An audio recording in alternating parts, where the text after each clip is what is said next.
Estou muito animado de estar aqui. Boa noite. Boa noite. E, claro, é um privilégio poder estar aqui com vocês, pregar no culto de semana, no culto de domingo e poder realmente animar cada um de vocês com a palavra de Deus. E hoje eu queria compartilhar com vocês um pouco da minha vida. Um pouco do que o Yuri passou e um pouco do que aconteceu na minha vida até hoje. Vamos lá, Certo? Algumas situações eu me senti negligenciado, esquecido, ou então não amado, talvez até mesmo invisível. E espero que vocês possam se relacionar com cada uma dessas coisas. Sabe, essa é uma pregação, parte dela que eu fiz na África do Sul, pro Ministério Universitário. E eu achei que para esse momento agora, ainda mais do que tem acontecido, seria ainda melhor agora para fazer, ainda poderia me relacionar ainda mais. Vamos lá, irmão. Vamos lá. Sabe, eu lembro quando eu tinha 12 anos de idade, eu comecei a fazer muitas coisas diferentes e todas elas para poder tentar ter o maior número possível de talentos. Então eu comecei a estudar muito, comecei a tocar vários instrumentos, tentei fazer várias coisas para agregar algum tipo de valor em mim. Entende? E infelizmente acreditei que se eu não tivesse algo a oferecer, ninguém jamais me amaria.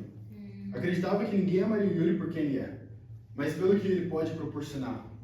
E Satanás fez todo o esforço possível para provar que esse pensamento era verdadeiro. Vamos lá, Yuri. Entende? Então, coisas que aconteceram, eu lembro, eu compartilhei com vocês, da minha aula de música, poder estar lá, fazer as apresentações e nenhum dos meus pais poderem estar, ou familiares, ou amigos. Também não apenas isso também, eu lembro quando eu terminei o curso de mecatrônica, a gente teve o TCC, que é o trabalho de conclusão de curso, para apresentar, e também ninguém estava lá também, eu lembro de estar sozinho. Essa eu acho que uma das coisas que mais me marcaram foi literalmente ser abusado sexualmente quando eu tinha 8 para 7 anos de idade. E realmente provou muito do que, como eu via Deus e como eu via minha família e meus amigos. Eu lembro que a partir daquele momento eu comecei a acreditar que se eu não me defendesse, ninguém iria me defender. Se eu não tivesse algo para proporcionar para alguém, ninguém iria realmente querer ter o Yuri por perto. Senti a necessidade de me defender tanto que eu comecei a ficar muito briguento e muito nervoso. Então eu estourava muito fácil. Eu lembro também de sofrer racismo dentro da escola, porque a gente estudava em escola particular.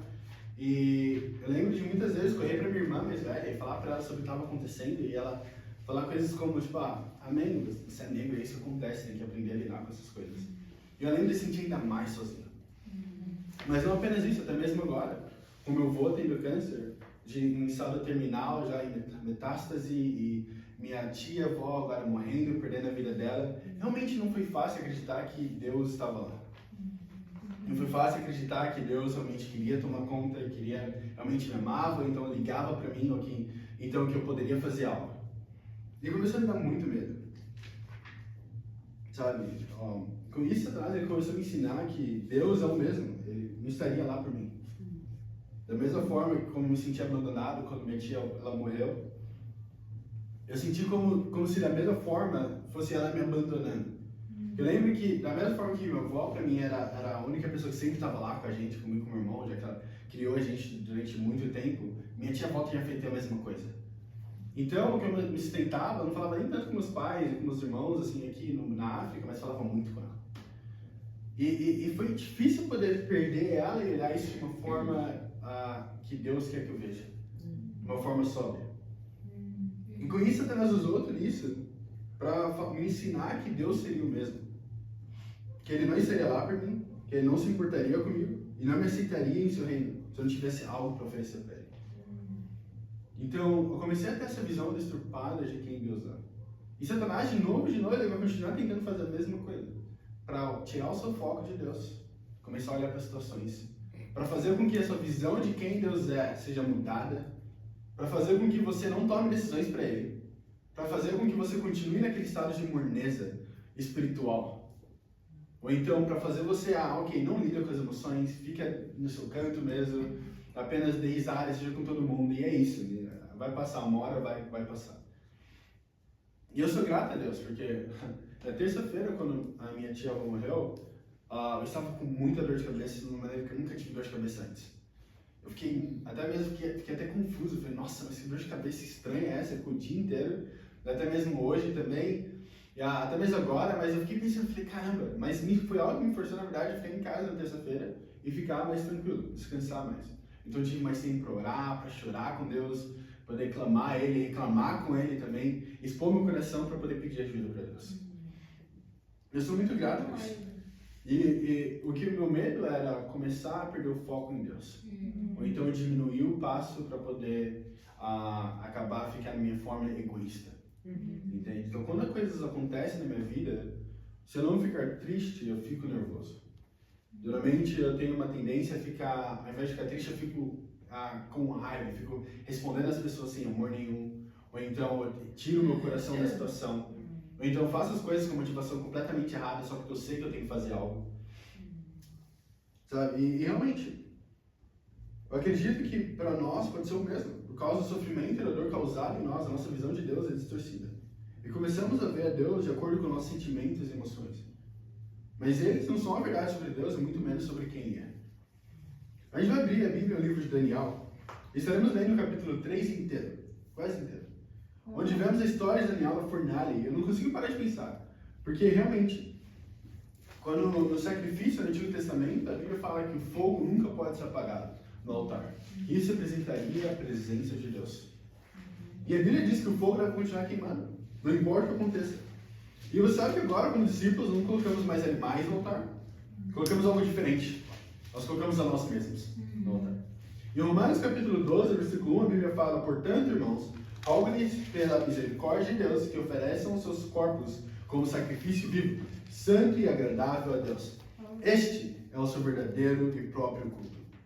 Então, a ideia é que quando nós tornamos discípulos, nós lançamos nós mesmos no altar de fogo.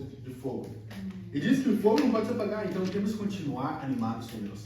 Vamos lá. O primeiro ponto da pregação de hoje é um mensageiro para a mensagem do meu Pai. Um mensageiro para a mensagem do meu Pai. E é algo que eu tenho aprendido, que eu aprendi desde o momento que eu cheguei na África do Sul. É sobre o zelo, sobre estar em chamas para Deus. E algo que é interessante é que se você não estiver em chamas para Deus agora, você vai estar em chamas mais tarde, mas sem Deus. Porque a realidade é que Deus nos chama a estar realmente zelosos para Ele. Nos chama a estar em fogo para Ele. Para realmente ter lá e realmente mostrar o nosso amor e a nossa gratidão para Deus. E claro, a melhor maneira de aprender é ficar em chamas para Deus e estudar os homens que foram realmente incendiados por Deus de uma maneira literal. Então vamos estudar Sadraque, Mesaque e Abednego. Vamos virar para o capítulo 3 de Daniel, entenderemos que estar em chamas por Deus não é sobre gritar na igreja, não é sobre postar coisas sobre Deus, não é sobre ter um monte de estudos bíblicos na semana. Isso é apenas um resultado de você estar animado por Deus. Mas isso não mostra e não prova que você está animado. Agora, se você está fazendo todas essas coisas, não fala, não prova, não é uma verdade absoluta, não, essa pessoa está em chamas. Mas se você não está fazendo nenhuma delas, é uma prova que você certamente não está em chamas por Deus. Então, realmente, vamos ver como eles estavam em chamas com Deus aqui. Vamos ler Daniel capítulo 3, a gente vai ler do versículo 1 ao 7. E olha o que a Bíblia fala. O rei Nabucodonosor fez uma imagem de ouro de 27 metros de altura e 2 metros e 60 centímetros de largura. E ergueu na planície de Dura, na província da Babilônia. Versículo 2. Depois convocou os sátrapas, os prefeitos, os governadores, os conselheiros, os tesoureiros, os juízes, os magistrados e todas as autoridades provinciais, para assistirem à dedicação da imagem que mandara erguer. Assim, todos eles, sátrapas, prefeitos, governadores, conselheiros, tesoureiros, juízes, magistrados e todas as autoridades provinciais, se reuniram para a dedicação da imagem que o rei Nabucodonosor mandara erguer, e ficaram em pé diante dela. Então o arauto proclamou em alta voz: esta é a ordem que lhes é dada, ó homens de todas as nações, povos e línguas. Quando ouvirem o som da trombeta, do pífaro, da citra, da harpa, do saltério, da flauta dupla e de toda espécie de música, prostrem-se em terra e adorem a imagem de ouro que o rei Nabucodonosor ergueu. Versículo 6. Quem não se prostrar em terra e não adorá-la, será imediatamente atirado numa fornalha em chamas. Por isso, logo que ouvir o som da trombeta, do pífaro, da cítara, da harpa, do saltério e de toda espécie de música, os homens de todas as nações, povos e línguas, prostraram-se em terra e adoraram a imagem de ouro que o rei Nabucodonosor mandara erguer. Olha isso. Que escritura inspiradora. Sabe, realmente a gente tem que pedir para vocês escolherem um lado. Porque tem duas pessoas aqui. Ou você vai adorar a estátua, ou você vai ser jogado no fogo. Essas são as opções deste mundo. E aqui vemos que ele ergueu essa estátua de ouro e diz que se você não estiver disposto a adorar, se você não estiver disposto a se curvar diante dela, você irá para a fornalha. E isso é assustador. Eu fiquei pensando, imagina realmente naquela época você ouvia esse decreto. Agora, o presidente de Moçambique falou, construiu uma estátua dele mesmo. E falou, olha, eu vou fazer um som que vai passar por todo Moçambique. E nesse momento, nós todos vamos ter que realmente nos prostrar diante, nos curvar diante dessa monumento que ele criou. E qualquer um que não fizer isso, vai ser morto. Imagina como que era a situação. E agora, eu fico imaginando realmente tudo o que aconteceu. Porque ele fala realmente que você vai para lá sozinho nessa fornalha. Então você pode realmente se curvar com todos os milhares de pessoas que estão fazendo isso. E é isso que Satanás faz. Ele quer que você se curve perante as estátuas desse mundo. Talvez a estátua de Satanás está apresentando você hoje seja a estátua do pessimismo. Aquela estátua que mostra que faz você realmente adorar o pessimismo. Que tudo está dando errado, tudo é muito difícil, nada vai dar certo na minha vida. Não tem, e sempre fica pensando na pior opção possível e imaginável que você consegue pensar. Ele diz que você se curvar essa estátua, você será aceito pelo rei. Talvez a estátua que Satanás está apresentando a você hoje, a estátua de ser aceito pela sua família. Não podemos ter nenhuma briga. Não podemos ter nenhum problema. Precisamos estar juntos e unidos como família, quando a Bíblia deixa bem claro que Deus veio para separar. Ele fala que dentro de uma casa, 5 vão estar contra eles mesmos. 2 contra 3, 3 contra 2. Mãe contra filho, filho contra mãe. Pai contra filha, filha contra pai. E realmente, essa é o que a Bíblia fala. É o que Deus fala, e Jesus Cristo fala. E ele fala que se você se curvar para essa estátua, será aceito pelo rei. Talvez a estátua que Satanás está apresentando a você hoje é a estátua da mentira. E é realmente o medo de como as pessoas vão te ver se você falar a verdade. O que as pessoas vão pensar? Às vezes a mentira é algo muito difícil. Porque não é apenas falar aquela coisa que não é verdade, realmente. 100%. Mas até mesmo manipulação da verdade. Isso é algo para mim eu tenho que lutar muito. Sempre tomo muito cuidado. Por quê? Porque realmente é muito mais fácil. Manipular para poder ter o resultado que você quer que tenha. E ele fala que realmente você se curvar, você será aceito pelo rei. Porque quer dizer, você já está falando a língua dele já. A Bíblia fala em Lucas que fala que realmente Satanás é o pai da mentira. E aqueles que mentem já falam a língua do seu pai. Talvez a estátua de Satanás esteja apresentando para você hoje seja a estátua da mentalidade de vítima. Ou então de uma autopiedade. Ele fala que se você se curvar ela, você será aceito pelo rei. O único problema é que esse rei é Satanás. Esse rei pelo qual a gente pode ser aceito é Satanás. Por mais que o mundo não fale. Por mais que o mundo dê nomes diferentes. Se aceito pelo grupo da faculdade. Se aceito pela minha família, pelos meus pais. Se aceito pelo meu chefe no trabalho. O mundo não vai dar o nome verdadeiro para isso. Porque é muito feio, é muito forte. Talvez dê um nome melhor. Eles já fazem isso também com o pecado. Ao invés de falar realmente homossexualismo dentro da igreja, eles falam, não, é inclusão. Ao invés de falar orgulho, eles falam, não, é autoestima. Eles dão diferentes nomes para o pecado, para que o pecado não fique tão forte. E muitas vezes a gente também, para a mesma coisa, ao invés de falar, eu pequei, estou em pecado, realmente tem curvado diante da estátua, tem realmente aberto mão das minhas convicções, nós queremos realmente ter todas essas coisas e dar nomes diferentes. Porque fica mais fácil, gente. Não sei se você chegou no tempo discipulado e ao invés de confessar o pecado realmente como ele é, comece a diluir o pecado. Para fazer o pecado não parecer tão ruim. Talvez comece dando desculpas para o pecado já. Ao invés de falar o pecado. Não. Porque aconteceu isso, por isso eu não consegui ter um tempo com Deus. Não, por isso eu não consegui realmente compartilhar a fé com eles. Por conta disso. Porque você tem que entender o meu lado também, quão difícil foi. Agora, o que Satanás quer fazer você acreditar? Que na realidade você tem muitos pecados, então certamente Jesus, Cristo, Deus, não pode aceitar. Então, certamente Satanás é a melhor opção. O mundo é a melhor opção. É difícil para a gente ver que quando a gente não escolhe Deus, não escolhe seguir a palavra de Deus, estamos escolhendo o mundo. Estamos escolhendo Satanás. É mais fácil aceitar que não, se eu não estou escolhendo Deus, eu apenas não estou escolhendo Deus. Eu apenas não estou seguindo isso da Bíblia. Eu apenas não estou disposto a ir essa milha a mais. Estou disposto a ir até aqui. Ao invés de falar, não, eu não estou disposto a seguir a Deus, eu quero seguir o mundo. Não estou disposto a me arrepender do pecado, eu prefiro viver no pecado. Isso me ajudou muito. Quando eu coloco realmente o nome verdadeiro, me ajuda a me arrepender com mais urgência.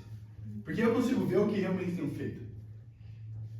E obviamente Satanás não vai te apresentar como, você vai se curvar para Satanás. Mas vai te apresentar algo mais bonito. Ou então, como a Tânia falaria, algo mais requintado. Né? Você está apenas tentando manter a paz dentro da sua casa. Ele vai te apresentar, a Bíblia fala que Satanás é como um anjo de luz.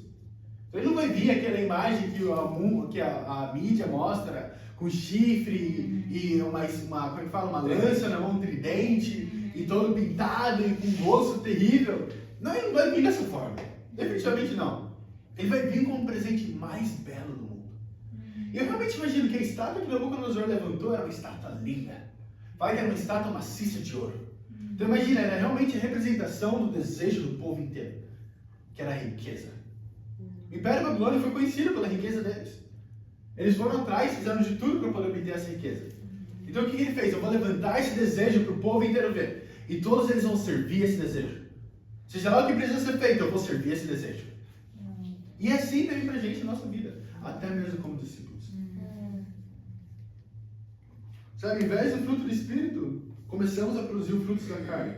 Ao invés de falar, realmente o mundo vê dessa forma, porque ao invés de falar em línguas que são idiomas da Bíblia, começam a falar essas montes de besteira que, na verdade, não está nem na Bíblia. Ninguém nunca falou na Bíblia aquelas baboseiras que eles falam. Né? Eu falava isso. Eu era impuro e imoral no dia, no sábado. Aí tinha pornografia, mentia para meus pais, tinha conversas impuras, pensamentos impuros. Chegava no domingo e estava lá falando em línguas. Eu tive uma visão. Chamava pessoas para aceitar Jesus no coração. Segunda-feira eu voltava, a mesma vida. Falar em línguas nunca mudou minha vida. Ter revelações, receber revelações nunca mudou minha vida. Chorar durante 5 horas no culto nunca mudou minha vida. O que mudou minha vida foi alguém sentar comigo e estudar a Bíblia comigo. Mostrar meu pecado. Me desafiar e realmente mudar o meu coração. E aceitar ser desafiado. E não foi fácil. Meu orgulho saiu muitas vezes. Eles perguntaram, você é um discípulo? Eu falei, eu sou um discípulo. Mesmo com a vida toda errada. Falei, obviamente eu sou um discípulo. Porque meu pai é um pastor, eu vou para a igreja há 18 anos, eu sirvo lá, faço um monte de coisa. Então, obviamente eu sou um discípulo. Depois, voltando para casa, caí na real, falei, não sou um discípulo. Comecei a ver minha vida e falei, isso é um pouco óbvio. Liguei para o Ian, para os irmãos, que estão na Bíblia comigo e falei, eu não sou um discípulo, eu quero ser um discípulo. O que eu preciso fazer? Eles me ajudaram. E graças a Deus estou aqui hoje. E realmente, quando a gente deveria tomar a forma de um servo, a gente se torna a forma de um Deus. Onde tudo que precisa acontecer é pelo nosso favor. Por conta da minha vontade. O que eu quero. Ao invés da glória para Deus, a gente quer tomar para nós mesmos. Isso era um pecado que eu cometi até mesmo como discípulo. Né? Não antes de ser um discípulo, como discípulo. Realmente, eu vou falar. O meu assunto favorito era falar de mim mesmo. Esse era o meu tópico favorito. De quão bom eu sou, de quão incrível eu sou. Quantas coisas. Eu lembro de fazer uma Santa Ceia na Zona Leste, na Turovim, e tinha culto lá ainda, era um salão de festa. E eu lembro de falar de mim de uma forma tão boa. Aí depois eu lembro dos irmãos chegando pra mim, não sei se foi o Tria ou então o Renato Tria, chegando pra mim, essa foi a pior Santa Ceia que eu já vi na minha vida. Você falou das coisas boas que você faz, se levantou tanto, isso não vai mover ninguém. E realmente, eu queria receber a glória pra mim mesmo. Esse era o meu coração. Ao invés de dar glória a Deus. Então, essa é uma técnica que ele usou no Antigo Testamento apenas. Vamos para Mateus capítulo 4. Isso não foi algo que Satanás pensou, vou usar isso no Antigo Testamento, mas no Novo Testamento e agora no século XXI não funcionaria. Ele usou no Novo Testamento a mesma técnica. Vamos lá para Mateus capítulo 4. Vamos lá, Yuri.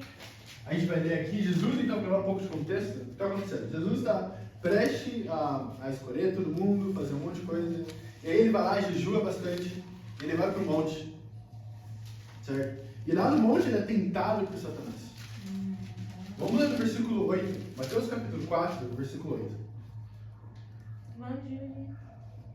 A Bíblia fala assim, depois o diabo levou a um monte muito alto, e mostrou-lhe todos os reinos do mundo, e o seu esplendor. Versículo 9. Ele disse, tudo isso te darei, se prostrares e me adorares. Jesus lhe disse, retire-se, Satanás, pois está escrito, adore o Senhor, o seu Deus, e só a Ele preste culto. Então adivinha, Satanás chamou Jesus para se curvar aí diante dele. Ele fará o mesmo com você. Muitas vezes percebi que Satanás é muito mais ousado do que eu. Ele tem muita coragem. Ele foi até Jesus e chamou ele para se curvar. Por que temos tanto medo de compartilhar nossa fé? Pensa que Satanás estava lá, chamando Jesus para se curvar.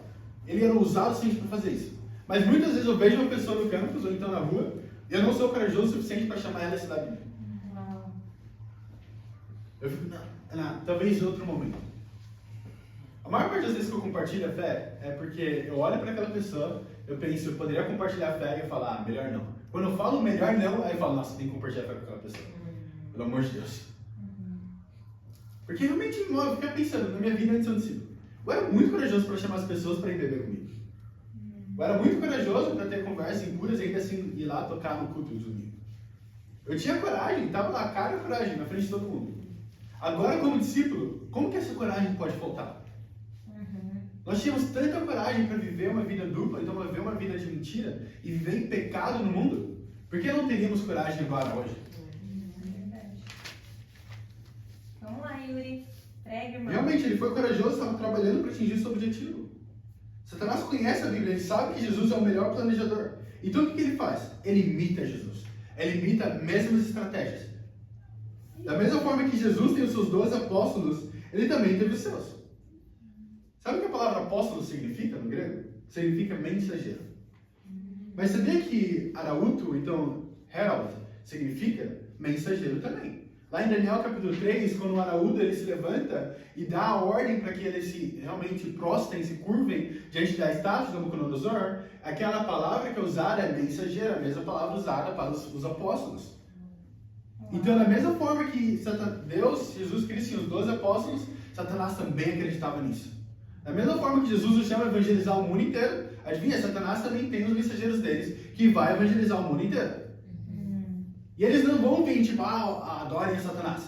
Eles vão vir lá como aqueles pastores, fazendo milagres, fazendo isso. Não, dê o seu dinheiro, faça isso, fale em línguas. Não, olha aqui, só precisa aceitar Jesus no seu coração. E vai fazer com que pareça a coisa mais certa do mundo inteiro, para que você caia nessa armadilha.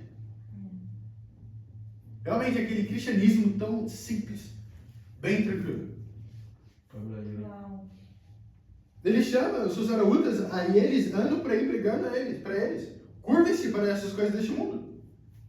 Mas nós, como discípulos, precisamos tomar a decisão de nos levantar e não nos curvar para essas estátuas. Vamos voltar para Daniel, capítulo 3.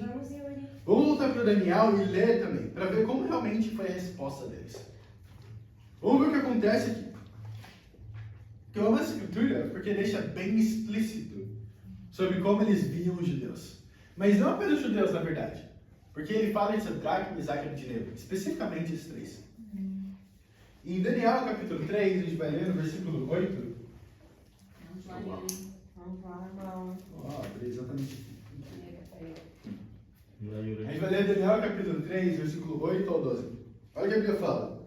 Nesse momento, alguns astrólogos se aproximaram e denunciaram os judeus, dizendo ao rei Nabucodonosor: ó rei, vive para sempre.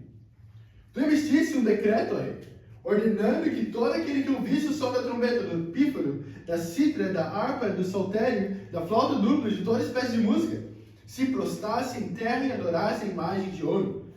E que todo aquele que não se prostrasse em terra e não adorasse seria tirado ao fornalho em chamas.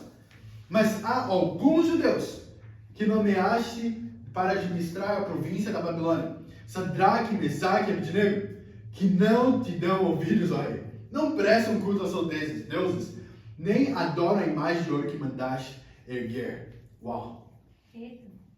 Então, olha que interessante aqui. Ele fala, existem alguns judeus. Significando que havia outros judeus lá também. E que nem todos eles estavam, na verdade, obedecendo ao que Deus tinha mandado eles obedecer. Na verdade, esses alguns judeus, Sadraque, Mesaque e Abednego, que estavam obedecendo, os outros estavam se curvando também.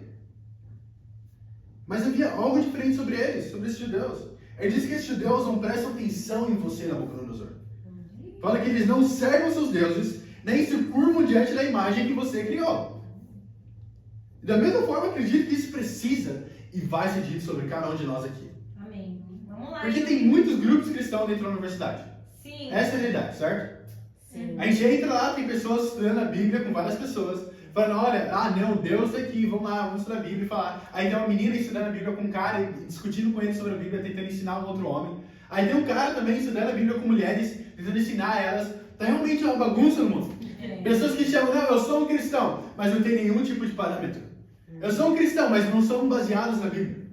Mas eu acredito que ainda assim tem esse grupo na UEM, que são os discípulos, que eles escolhem não se curvar diante desses deuses. Vamos lá. Também tem esse grupo de mulheres, realmente poderosas, que realmente na cor, como dentista, que não vão se prostrar diante desses deuses. Vamos lá. E isso é o que vai ser dito sobre cada um de nós, se escolhermos a Deus. Sim. Realmente é isso que eu quero para a nossa vida. Para realmente chegar e olhar para a gente e falar, olha, eles nem prestam atenção ao rei deste mundo. Não adoram os mesmos ídolos que esse mundo adora. Que não se curvam diante da imagem de Satanás ergueu. Sabe?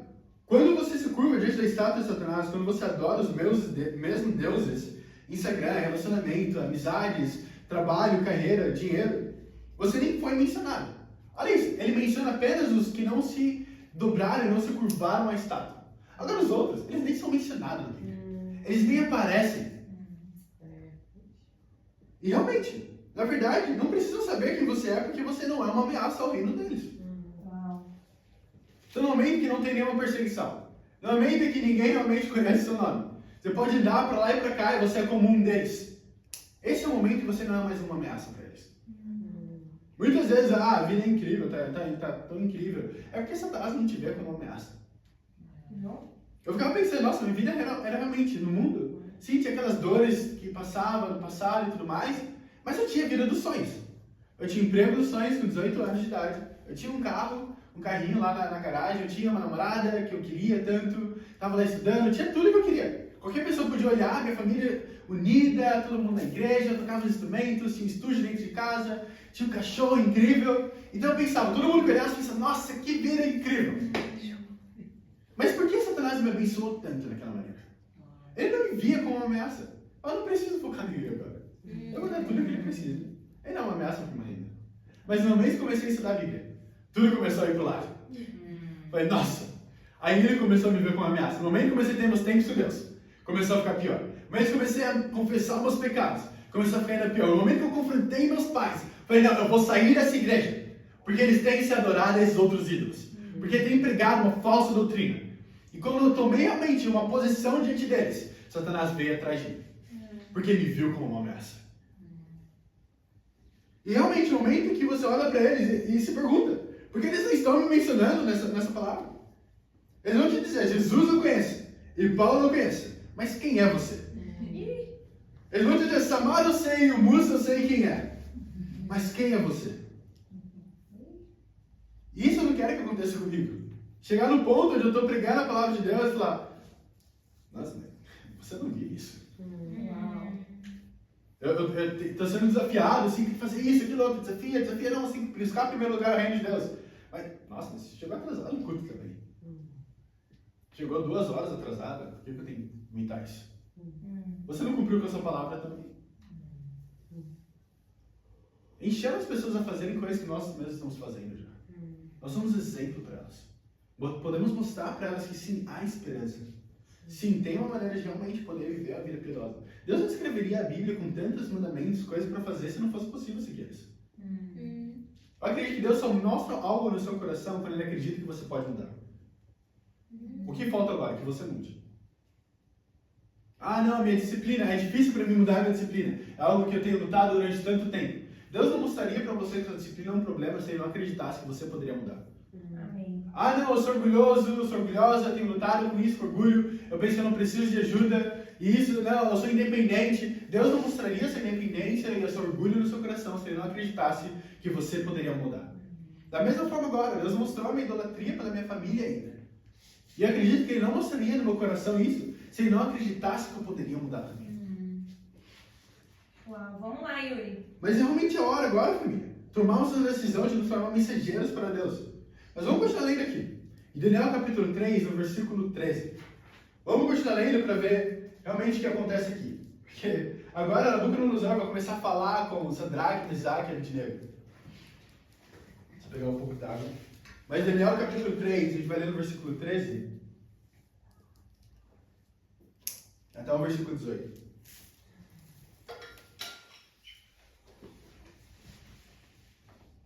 Olha o que a Bíblia fala.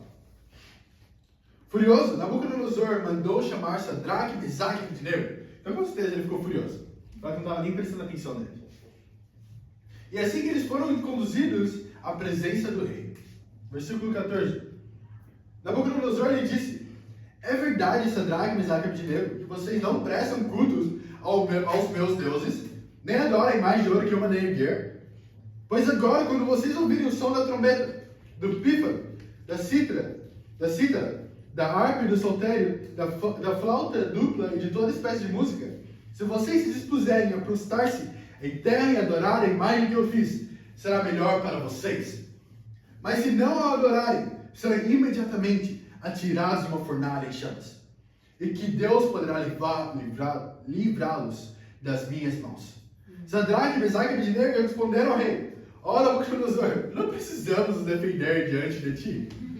Se formos atirados na fornalha em chamas, Deus, a quem prestamos culto, pode nos livrar-nos. E ele nos livrará das tuas mãos, ó rei. Mas se ele não nos livrar, saiba, ó rei, que não prestaremos culto aos teus deuses, nem adoraremos a imagem de ouro que mandaste erguer. Uau! Que mensageiros temos aqui? Eles disseram: não precisamos nos defender diante de você. Eu fiquei imaginando. Nabucodonosor lá falando: não, vocês fizeram isso, fizeram aquilo. Ele falou: não preciso me defender porque eu estou certo. Eu não preciso levantar meu caso, começar a realmente falar, me explicar e ficar defensivo. Quando você está certo com Deus, você não fica defensivo. Muitas coisas são apontadas no nosso coração e a gente começa a ficar defensivo. Não, mas isso, mas aquilo, aquilo, outro. Não, porque a gente sabe que é pecado. Por isso a gente está defendendo. A gente não quer se arrepender. Aqui, quando eles apontam para eles que eles não estão realmente se prostrando diante da imagem, eles sabem que não é um pecado. Mas a gente não precisa se defender diante de ti. E ele fala. Ele começa a falar realmente tudo isso. E eu fiquei pensando, sabe qual é essa fornalha hoje? É quando a nossa família vai lá e vai contra a gente e começa a nos perseguir. Quando nossos amigos começam a nos deixar. Quando a nossa família fala: nossa, por que você está abrindo um monte de tudo? Essa é a nossa fornalha. Quando amigos também, até mesmo a pessoas próximas de nós, ou então estudos bíblicos desistem no final. Chegam tão longe e param de mover. Ou então, quando aquele familiar, você compartilha a fé com essa pessoa. Ela ouve, começa a mover um pouco e depois ela para, começa a te perseguir.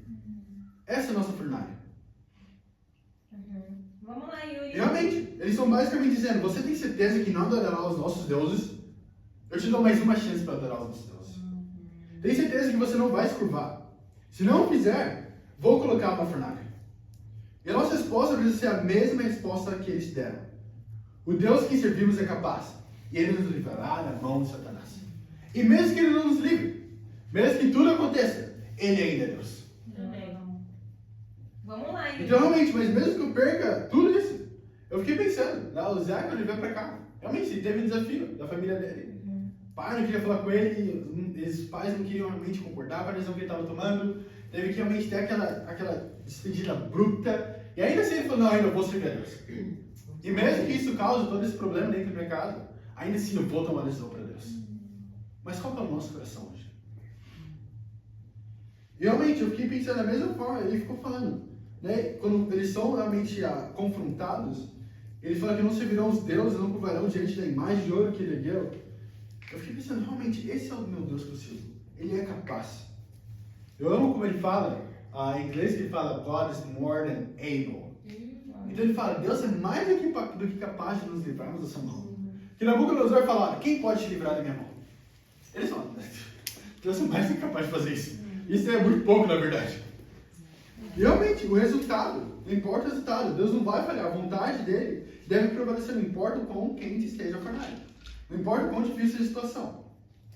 Não me tornarei um mensageiro a mais de Satanás. Eu não farei com que Satanás não Senhor. Mas vamos continuar aí no versículo 19. E agora, nosso segundo ponto, e o último ponto. Em chamas agora com ele, ou em chamas mais tarde sem ele?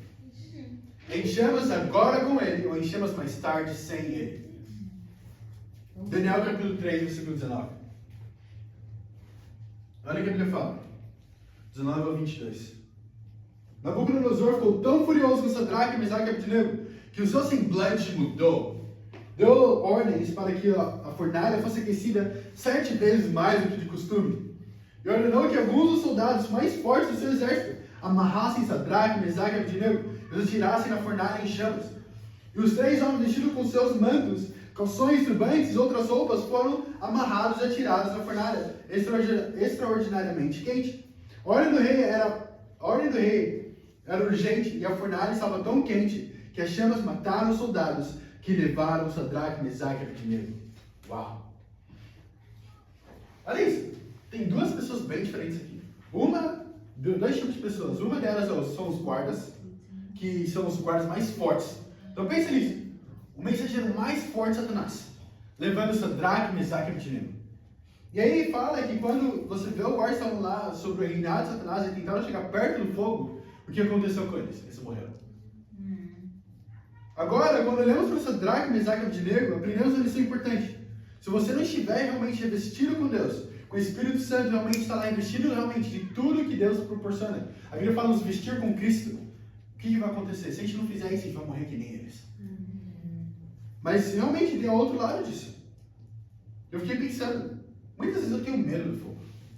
Eu tenho medo da provação. Eu tenho medo das situações que podem acontecer na minha vida. Eu tenho medo de quão difícil pode ser. Eu tenho medo de desistir. E eu fiquei olhando isso. Eu comecei a ver um exemplo da nossa igreja no primeiro século, que o nome dele é Policarpo. Então, Policarpo foi um bispo na Turquia. Foi a única igreja que não foi repreendida no livro do Apocalipse. Ele era o líder dessa igreja. E é incrível porque ele é preso em 156 depois de Cristo e enfrenta a morte. Eles estavam prestes a atear fogo nele. E naquele momento ele diz essa frase que eu vou ler para vocês agora. Fala assim: eu o servi por 86 anos e ele nunca me feriu. Como posso blasfemar contra o meu rei e meu salvador? Eu sou um cristão. Se você deseja aprender quais são as doutrinas do cristianismo, marque-me um dia e você as ouvirá. Você me ameaça com fogo, queima por 1 hora e depois de um pouco tempo se apaga. Mas você ignora o fogo do julgamento vindouro, do castigo eterno reservado para os ímpios. Mas por que você demora? Faça o que você quiser. Eu fiquei ouvindo isso e realmente esse é o nosso irmão mais velho que foi colocado em chamas. Logo após isso eles colocam em chamas e ele não realmente começa a adorar o que eles pediram para ele fazer. Mas pensa nisso, qual seria a sua decisão nesse momento? Numa estaca, prestes a ser colocado em fogo, quais seriam suas últimas palavras? Você pregaria a palavra para eles? Continuaria realmente mantendo a sua posição, chamando eles ao arrependimento? Continuaria realmente zeloso para Deus? Muitas vezes a gente perde nosso zelo porque as coisas, as situações da nossa vida ficam difíceis. Às vezes a gente está zeloso e realmente, vamos lá, irmão, vamos fazer isso, vamos compartilhar nossa fé, realmente animando uns aos outros, por quê? Porque a vida tem, Deus tem dado o que a gente tem pedido. Normalmente as coisas começam a ficar difíceis, a gente começa a ficar mais para dentro, mais egoístas. É difícil encorajar um ao outro agora, porque eu estou de birra.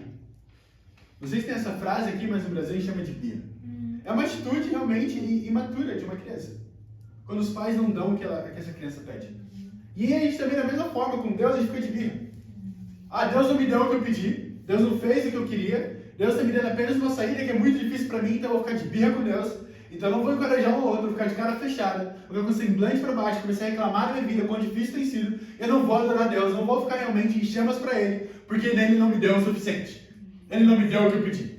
Então eu vou ficar em birra com Deus. E o que é isso? Apenas imaturidade. Em Hebreus capítulo 5, a Bíblia fala que a gente não consegue mudar porque a gente não quer mais aprender, não quer mais, a gente abriu mão de tentar entender o que Deus tem tentado nos ensinar. E ele chama isso de imaturos.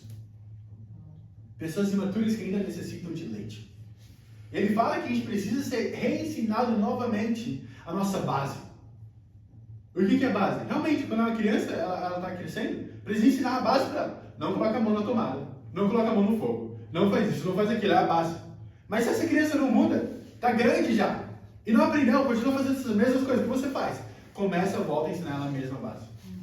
Mas o que seria isso? Imagina se eu agora visse o fogo, quisesse colocar minha mão no fogo lá, ou colocasse a mão na tomada, ou ficasse correndo, chutando a bola aqui dentro da sala de história. O mínimo que vocês olhariam para mim e falariam, ele está louco. Maluco. É uma pessoa muito imatura. Mas da mesma forma com Deus, muita gente não amadurece com Deus porque a gente continua nessa birra. Quando Deus, na verdade, está colocando todas essas coisas para nos refinar ainda mais. Verdade. Vamos para Daniel capítulo 3, continua lendo, versículo 23. Vamos lá. Vamos ver o que acontece quando eles são colocados na fornalha. Capítulo 3, a gente vai ler o versículo 23. Uma leitura um pouco mais longa agora, até o 28. Deixa eu beber um pouco de água aqui. Prega, irmão. Amém. Versículo 23 ao 28. A Bíblia fala assim: e estes caíram amarrados dentro da fornalha em chamas. Esses são os seguranças, os guardas. Mas logo depois o rei Nabucodonosor, alarmado, levantou-se e perguntou aos seus conselheiros: não foram 3 homens amarrados que nós atiramos no fogo? Eles responderam: sim, ó rei. E o rei exclamou: olhem, estou vendo um quarto homem, desamarrados e ilesos, andando pelo fogo. E o quarto se aparece como filho dos deuses. Então Nabucodonosor aproximou-se da entrada da fornalha, em chamas, e gritou: Sadraque, Mesaque e Abednego, servos do Deus Altíssimo, saiam, venham aqui. E Sadraque, Mesaque e Abednego saíram no fogo. Olha que incrível. Muitas vezes a gente é lançado na fornalha, passa por provações, por coisas difíceis, situações da nossa vida, e o que acontece com a gente? Eu quero desistir. Eu quero sair. Eles ainda estavam na fornalha, até que Nabucodonosor chamou eles para fora. Ele abriu a porta estava aberta, ainda assim eles não saíram. Eles estavam dentro da fornalha, o que eles estavam fazendo lá, reclamando de quão terrível era. Fala que eles estavam andando de um lado para o outro. Ilesos. Quando Deus coloca a gente no fogo, é para a gente aprender algo. Não é para sair de lá e ficar reclamando. Para Deus, me tira da situação, é muito difícil. Essa foi minha oração quando eu recebi a mensagem sobre minha tia, eu chamo ela de vó, sobre minha avó. Eu fiquei pensando: nossa Deus, por que você deixou isso acontecer? Por que você permitiu que isso acontecesse? Não é o suficiente que eu já tenho dado? Será que eu já não te servi o suficiente? Será que eu já não te dei o suficiente? Tenho dado todo o meu coração. Tenho sido extremamente aberto. Eu tenho tentado aprender com os pecados. Eu tenho feito tudo isso. Será que isso não é o suficiente para o Senhor? E eu comecei a pensar: agora eu mereço ainda mais, que eu vou ter que passar por isso. E esse era o meu coração. Eu comecei a ler essa pregação que eu mesmo tinha feito. Eu falei: caramba, eu mesmo me condeno. Eu comecei a orar e pedir perdão para Deus. Falei: Deus, me perdoe. Me ajude a passar pelo fogo. Me ajude a passar por uma situação sem reclamar. Me ajude a passar por uma situação sendo o cara mais animado da igreja. Sendo o cara mais animado do reino. O que vai compartilhar mais a fé, o que vai fazer ainda mais por você. Aí Deus foi lá e me deixou ainda mais gripado. Eu falei: uau, incrível, aumentou 7 vezes a fornalha. Eu fiquei pensando, eu falei: nossa Deus, realmente a oração funciona. Eu comecei a orar ainda mais a Deus. E Deus foi lá colocando ainda mais provações, mais situações dentro da família. Eu fiquei pensando: nossa Deus, isso é incrível, Deus. Muito obrigado pela aprovação. Obrigado por mostrar. E eu fui lá e comecei a orar ainda mais, ainda tentar jejuar ainda mais para Deus, tentar render ainda mais a Ele. Mas é isso que Deus quer. Ele vai colocar a gente no fogo, mas Ele espera que a gente saia de lá sem antes de dar a ordem. Se você coloca no fogo o ouro e tentar refinar ele, você tira ele antes da hora, o que acontece? Ele quebra. Tem um processo que acontece com ferro, que coloca no fogo e chama, o Zé vai saber, né, endurecimento. Coloca ele no fogo e as partículas, elas se abrem. E aí, quando ele está no fogo, começa a bater nelas. E o que acontece? Elas se fecham novamente e ficam ainda mais duras. Mas se você tirar sem bater e colocar ela na água, o que acontece? As partículas estão abertas e agora está mole. Não fica tão duro quanto estava antes, na verdade fica quebradiço agora. Então o que precisa acontecer? Precisa do tempo certo. Então da mesma forma, se a gente entra na fornalha, está lá para ser refinado, você quer sair, quer abrir mão, você vai sair ainda pior do que quando você entrou. Nossa. Mas vamos continuar lendo aqui no versículo 27. Fala: os sátrapas, os prefeitos, os governadores, os conselheiros do rei se juntaram em torno deles e comprovaram que o fogo não tinha ferido o corpo deles. Nenhum só fio de cabelo tinha sido chamuscado. Os seus mantos não estavam queimados e não havia cheiro de fogo neles. Diz então Nabucodonosor: louvado seja o Deus de Sadraque, Mesaque e Abednego, que enviou o seu amigo, seu anjo, e livrou os seus servos. Eles confiaram nele, desafiaram a ordem do rei, preferindo abrir mão da sua vida a prestar culto e adorar a outros deuses, que não fosse o seu próprio Deus. Uau! Muitos estudiosos tentaram especular quem foi o quarto homem na fornalha. Ele diz que se parece com o Filho de Deus. E é incrível porque em Apocalipse capítulo 1, a aparição apocalíptica de Jesus Cristo, olha como ela é descrevida, certo? Essa palavra existe, certo? Descrita, amém. E a Bíblia fala em Apocalipse 1, fala assim, seu cabelo era branco como lã, branco como a neve, e seus olhos eram como fogo ardente, seus pés eram como bronze, brilhando numa fornalha. E eu acredito que foi Jesus Cristo com Sadraque, Mesaque e Abednego. E isso é incrível, porque por muitos anos, dentro do reino, eu tinha uma visão de Deus como um comandante que vai mandar para o fogo, eu vai ficar do lado de fora, me assistindo no fogo, junto com os outros mensageiros de Satanás, vendo como eu me sairia. Quando na realidade Deus é um Deus tão bom que me coloca no fogo, mas Ele também entra no fogo junto comigo. Ele passa por isso junto comigo, pela fornalha, e permite com que nem apenas um fio do meu cabelo pegue fogo. E fala como eles saíram, é muito interessante, porque da mesma forma acontece comigo e com você agora. Ele vai colocar a gente por provações, por tantas lutas, e ainda assim a gente vai passar por elas e com Ele. E sabe o que é mais incrível? Quando a gente olha para a cruz, o que aconteceu? Era para nós estarmos lá. Era para nós estarmos lá na cruz e sofrer toda aquela dor. Da mesma forma, em vez de nós sofrermos aquela dor, de passarmos pelo fogo e sermos queimados e passar por toda aquela dor, Jesus Cristo foi pela fornalha pela gente, foi para a cruz em nosso lugar e sofreu toda a dor que deveríamos sofrer, ao invés de nós sofrermos. E essa foi a realidade deles também. Então isso me ajudou muito, porque no momento que eu me senti sozinho depois do show que eu tinha feito, porque meus pais estavam lá, Deus estava lá. No momento que eu me senti sozinho, quando eu estava fazendo a apresentação do meu TCC, quando meus pais estavam lá, minha família, meus amigos, Deus estava lá. No momento que eu me senti sozinho durante a semana, quando eu tinha perdido a minha avó e não ouvi a notícia do meu avô, eu posso ter certeza que Deus ainda está aqui. Sim. Então isso é o que mais anima. Deus estava lá, Ele vai estar lá e Ele esteve lá desde o início. E Deus é presente em todos os momentos da minha vida e da sua vida, sofrendo com você e por você. E esse conceito é mostrado através da Bíblia inteira. Assim como Jó, ele estava sofrendo com dor, perdeu a família inteira dele. Ele pensa, ele estava sozinho? Não. Ele estava com Eliú, que era na verdade uma personificação de Cristo. Abraão tinha Melquisedeque, Jacó tinha um anjo. João, quando estava escrevendo seu último livro em Patmos, ele também teve o anjo do Senhor lá com ele. Então Deus mandou você para o fogo, mas Ele entra no fogo com você. Mesmo o próprio Jesus estava sozinho no fogo também. Quando Deus enviou Jesus para a terra para morrer por mim e você, Deus colocou o quê? Os 12 apóstolos com Ele. E isso é incrível, porque da mesma forma, se Jesus está no fogo e você não fosse suficiente, Ele deu mais 12 mil discípulos ao redor do mundo inteiro que vão passar pelo fogo com você. Vamos lá. Não são apenas 3 pessoas, mas 12 mil discípulos ao redor do mundo inteiro que passam por vocês semelhantes. 1 Pedro, capítulo 5, do versículo 8 ao 9, fala sobre isso. Fala que irmãos do mundo inteiro passam por provações semelhantes à sua. Isso é incrível, porque quando você entra na fornalha, Deus está lá. Mas não apenas isso, você consegue ver o seu irmão. Não, José está passando pela mesma provação. Então eu posso me animar, porque ele ainda está animado. Não, a Samara está passando por alguém ainda pior, ela está animada. Como que eu não posso ficar animado? Olha, ela está passando por tudo isso, ela está lá falando, vamos lá, irmão, vamos lá, vamos fazer isso. Compartilhando a fé, estudando a Bíblia. Então certamente tem que ficar animado também. Então o mundo inteiro, irmãos do mundo inteiro, passando pela mesma provação. Quando Elias foi chamado e clamou a Deus dizendo, Senhor, eu sou o único profeta que sobrou aqui no mundo inteiro. Então, por favor, realmente me mate. Tire a minha vida. Esse fogo está muito quente. Eu não consigo passar por essa fornalha. Qual foi a resposta de Deus?